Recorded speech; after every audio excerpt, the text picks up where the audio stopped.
Greater Noida के दादरी में जिस तरीके की घटनाएं हुई वो सब लगातार हम आपको दिखा रहे हैं, लेकिन एक और घटना ने कहीं ना कहीं यहाँ के सियासी माहौल को गर्म कर दिया था। और ये घटना उस वक्त हुई जब मुख्यमंत्री योगी आदित्यनाथ के नाम पर कालिक पोत दी जाती है और उसको लेकर पुलिस ने कुछ लोगों पर मुकदमे दर्ज किए, जिनमें से एक नाम श्याम भाटी का भी है, जो दादरी के चिटहरा गांव के रहने वाले हैं। और उनके परिवार का सीधा आरोप है कि जानबूझकर हमारे परिवार के सदस्य को निशाना बनाया जा रहा है। श्याम भाटी लखनऊ पहुंचे और जिस तरीके से वहां उनको गिरफ्तार किया गया, तमाम तरीके की बातें हुई, उनके ऊपर मुकदमे दर्ज कर दिए गए। उनकी पत्नी ने सोशल मीडिया पर एक कमेंट भी किया था कि मेरे पति निर्दोष हैं, जानबूझकर उनको फंसाया जा रहा है और वो न्याय की मांग कर रही हैं। खुद श्याम भाटी की पत्नी सीमा भाटी हमारे साथ मौजूद हैं, उनसे बात करेंगे। सीमा जी, क्या हुआ था? आपने सोशल मीडिया पर एक कमेंट किया, क्या मामला था? क्या लग रहा है कि कहीं ना कहीं पुलिस ज़बरदस्ती कर रही है, प्रशासन ज़बरदस्ती कर रहा है, या फिर वाकई में दोषी हैं वो? जी हाँ, मैंने सोशल मीडिया पर जो ट्वीट किया था उसमें मैंने अपने हस्बैंड के बारे में और उनके संबंध में कि ये कितने झूठे मुकदमे उन पर किए जा रहे हैं उसके बारे में ट्वीट किया था। और रही ये गुजर सम्राट मीरवोज की तरफ से जो ये आंदोलन स्टार्ट हुआ था, इसमें ये जो मुकदमा मेरे पति पर किया गया है वो इसलिए कि योगी आदित्यनाथ की उस पर चिट पर एक कालिक पोत दी गई, लेकिन इसकी जो असली शुरुआत थी उस तक कोई भी नहीं पहुंचा। जब हमारे यहाँ माननीय योगी जी का आना था 22 सितंबर को, तो उससे पहले 21 तारीख को रात के अंधेरे में गुजर शब्द पर जो कालिक पोती गई, क्या उस पर मुकदमा नहीं होना चाहिए था? उस पर भी तो पहले मुकदमा हो। जब तक उसके सारे अपराधी और जितने भी ये किया था, जब तक उन पर कोई मुकदमा दर्ज नहीं होता, तो तब तक सरकार का कोई हक नहीं बनता कि मेरे पति पर कोई मुकदमा दर्ज हो। लेकिन कहीं ना कहीं पुलिस का ये कहना है कि भाई, पुलिस कह रही है अपने क्षेत्र के लोगों से कि आप मुकदमा दर्ज करवाइए। अब पता नहीं कि कैसे कैसे मुकदमा दर्ज हुआ है, लेकिन लखनऊ जाते हैं, पुलिस उनको गिरफ्तार करती है। बताया गया कि वहाँ पर भी प्रताड़ना हुई। और उसके बाद क्या कुछ संपर्क हो पाया है आपके हस्बैंड से अब तक?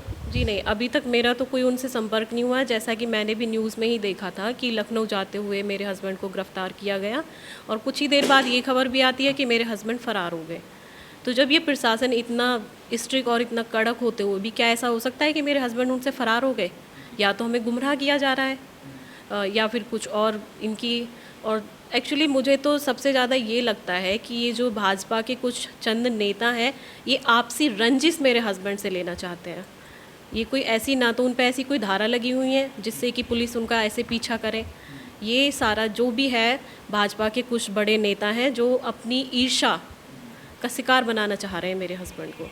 आपको क्या लगता है कि कहीं चुनाव की बात है कि भाई कहीं चुनाव ना लड़ ले, या नाम पर कालिक पोतना क्या इतना बड़ा गुनाह हो गया कि उन्हें गिरफ्तार किया जा रहा है, दबिश दी जा रही है? क्या घर पर भी कोई पुलिस प्रशासन के लोग पहुंचे हैं कुछ बातचीत करने के लिए?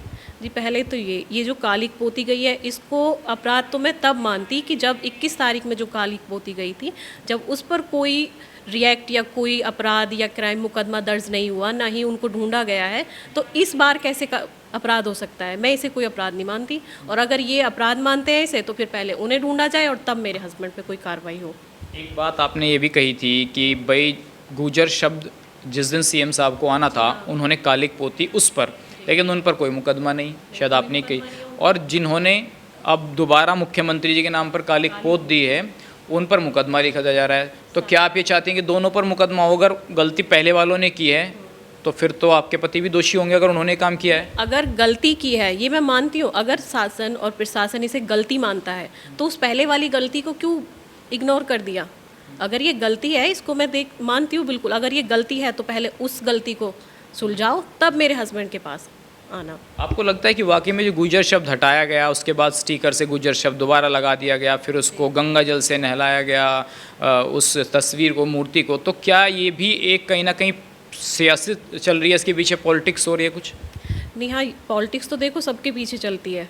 सीधी सी बात है, पॉलिटिक्स तो हर जगह ही चलाते हैं। यहाँ पे भी ये जो कालिक पोती गई है, इसमें इतना ना तो कोई इतना बड़ा मुकदमा है, उन पे जो 4 धाराएं लगी हैं वो ऐसी नहीं है कि जो बेलेबल ना हो। और जो बेलेबल धारा होती है ना, तो उसमें पुलिस पीछा कर सकती है ऐसे, और ना ही ऐसे इतना सारा एक ही आदमी को वांटेड क्रिमिनल की तरह ट्रीट किया जाए। तो इसमें मैं तो ये मानती हूँ कि सबसे ज़्यादा जो हमारे यहाँ के भाजपा के बड़े नेता हैं ना, सबसे ज़्यादा उन्हीं का हाथ मुझे इसमें लग रहा है। पुलिस प्रशासन के लोग क्या यहाँ संपर्क कर रहे हैं, या आपकी भाटी जी से फ़ोन पर कोई बात हुई है, पता चल पाया है वो इस टाइम कहाँ पर हैं, कुछ ऐसी बातें हुई हैं? नहीं, मेरी भाटी जी से कोई बात नहीं हुई है। और जब तक ये लखनऊ वाला केस नहीं हुआ था, उससे पहले पुलिस का हमारे यहाँ डेली आना था।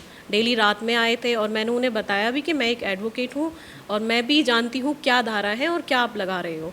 और उसके बावजूद जब वो हमें पहले परेशान कर सकते हैं, उसके बाद उन्होंने ना तो हमें कोई जानकारी दी है कि कहाँ है, कैसे हैं, उसके बाद तो कोई नहीं आया है। और मैंने कोर्ट में भी ये सब हमारे सारे अधिवक्ताओं से ये न्याय की गुहार लगवाई थी, सब ने हमने किया था एक साथ। तो ये प्रोसीजर चल रहा है, अगर वो हमें सही से आके इन्फॉर्मेशन देते हैं तो आगे देखो।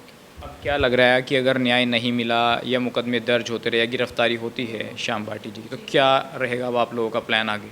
नहीं, हमारा तो यही प्लान है, अगर गुर्जर शब्द पर कालिक पोतने वाले पर कोई धारा या मुकदमा दर्ज नहीं है तो यहाँ भी नहीं होना चाहिए। और अगर ऐसा होता है तो हम आंदोलन करेंगे, सारी महिला एडवोकेट सभी हम एक साथ मिलके, महिलाएं भी सड़कों पर उतरेंगी और पूरे जोश से ये पूरा आंदोलन शुरू होगा अगर ऐसा होगा।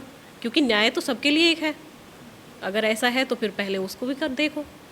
चलिए, बहुत धन्यवाद हमसे बात करने के लिए। तो श्याम सिंह भाटी जी की पत्नी का ये मानना है कि अगर पहले गुर्जर शब्द पर जिन लोगों ने कालिक पोती है और अगर मेरे पति दोषी हैं तो कार्रवाई दोनों के खिलाफ होनी चाहिए। फिलहाल इस वीडियो में बस इस खबर को अगर आप फेसबुक पर देख रहे हैं तो हमारे फेसबुक पेज को लाइक और फॉलो जरूर कीजिए, और अगर आप यूट्यूब पर देख रहे हैं तो हमारे चैनल को यूट्यूब पर जाकर अभी सब्सक्राइब कीजिए।